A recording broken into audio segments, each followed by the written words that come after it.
I came to faith in 1969, a time of tremendous turmoil in the United States. The year prior, Martin Luther King and Bobby Kennedy were assassinated. Riots erupted in numerous cities. Vietnam War marches and protests were constant.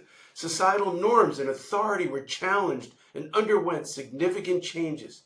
Being Jewish and coming to faith in Jesus created a whole different set of challenges. What I found in Jesus was meaning and purpose. I was a rebellious teenager, but after my faith experience, I tried to follow biblical teaching about honoring parents and others in authority. At the time, teaching on obedience to authority was emphasized. Authority of parents, spiritual leaders, teachers, and government. The Bible is clear about obedience to parents, submitting and praying for government leaders, and obeying spiritual leaders. But is it absolute?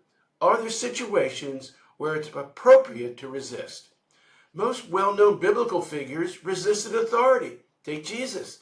He constantly challenged, berated, and resisted the religious authorities of his day because of hypocrisy and injustice in leaders' rulings and behavior. How about Moses? He challenged the authority of an entire empire for enslaving his people. Jeremiah, who in the midst of war and survival for the kingdom of Judah, proclaimed God's judgment against his own people, landing him in prison. In fact, almost all of the prophets resisted the authorities of their day. The same is true for the apostles Paul, Peter, James, and others. All believed they were doing God's bidding. So despite the biblical mandate to respect and obey authority, there are clear and numerous examples of God using those to resist authority. This is what drove Dietrich Bonhoeffer to resist the Nazi regime, or many of the civil rights leaders to resist Southern police officers. How about today? The Trump administration has smashed numerous societal norms, ethics, morality, and laws. Immigrants torn from families and relocated to foreign prisons or war-torn countries. Media organizations, law firms, and universities strong-armed through frivolous lawsuits. Judges threatened and arrested. Insurrectionists pardoned. Government agencies systematically shuttered without congressional authorization. Government employees fired without due process. Money transferred from the poor to the wealthy. Allies shunted aside while dictators rewarded. Congress relinquishes its authority. The courts defanged.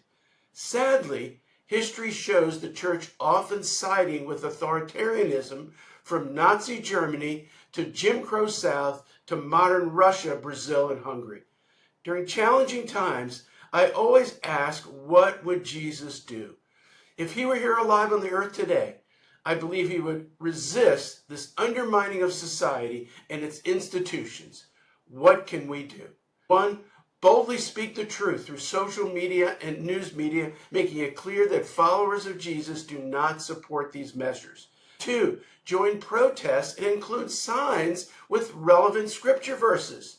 3. Assist those negatively affected by the changes by working or volunteering with organizations that are fighting them. 4. Writing and calling congressional representatives.